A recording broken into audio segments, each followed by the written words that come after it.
قلبي حبي خير رسل ربي من به أبصرت. بسم الله الرحمن الرحيم. أولا السلام الله عليكم ورحمة وبركاته. بعد تحية أتكم حسنا دارشنا مقالكن وحلقة كمدة برنامج شيء هانت جوشة مع عبد الرحمن صليبان عبد الرشيد.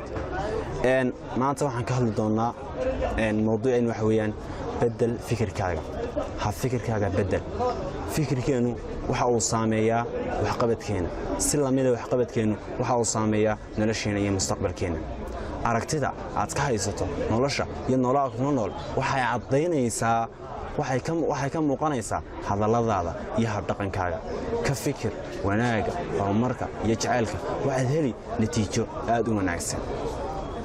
eedaynta dadka kale iyo baadhida ceebaha dadka kale waxay cadeynaysaa inaad adigu aqoon ahaan liidato ama waxa ay cadeynaysaa in qof bila qiimo ah tahay tusaale fudud aan ku siiyo dahabka iyo dhagaxu waa shay saameeya oo dhibaato ku leh bani aadamka dahabkuna waa shay horumar u sameeya dadka ku dhexnool oo horumariya qof ma aragtay wali dahab ku tuuray qof kale waa maya qiimahu saasay kala duwan yihiin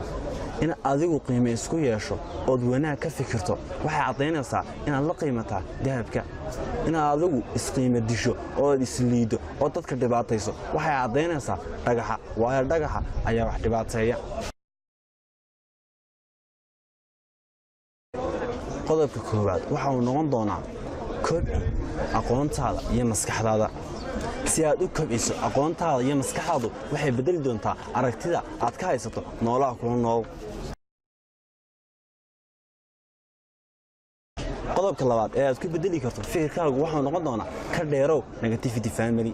dadka kugu nool ugu agnool iyo dadka badan la joogto waa ay ku saameeyaan physiologically waxa la yiraahdo qofku cidda waa 40 isla joogo ayaa uu noqdaa ama 5 qof oo qofku la socdo ayuu yahay celcelis ahaan haddii aad bedesho dadka ka agdhowdahay waxaad helaysaa aragti kale ka duwan qodobka saddexaad ee aad ku bedeli karto fikirkaagu waxa weeyaan aragu ma aha indhaha ee waa qalbiga waxaa jira kumayaal adiga ka aragti fiican oo haddana indhoola markaas meesha wax laga arkaa ee wax laga qiimeeyo waa qalbiga ilaahay ee nagu sheegay kitaabkiisa quraanka la ta'mal absar walakin ta'mal qulub allati fi sudur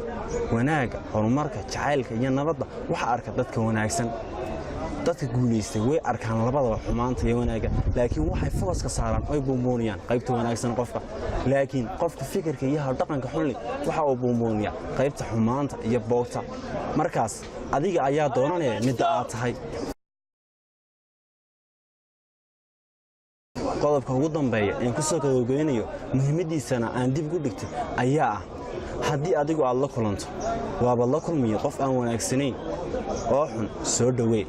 aragtiisa bedel kana dhig kan dadka ugu wanaagsan lama fogeeyo oo lama foqo qofka xun ka wanaagsan ee aragtina dhiirigeli fikirkaaga oo aad bedeshaa waxa uu bedelayaa habnololeedkaaga oo bedeshaa waxa uu bedelayaa mustaqbalkaaga waxaad helaysaa natiijo tii hore ka fiican waxaan ku salaamayaa salaanta islaamka waxaan ku rajeynayaa aragti fiican wanaag horumar iyo jacayl iyo guul salaamu alaykum wa rahmatullahi wa barakatuh.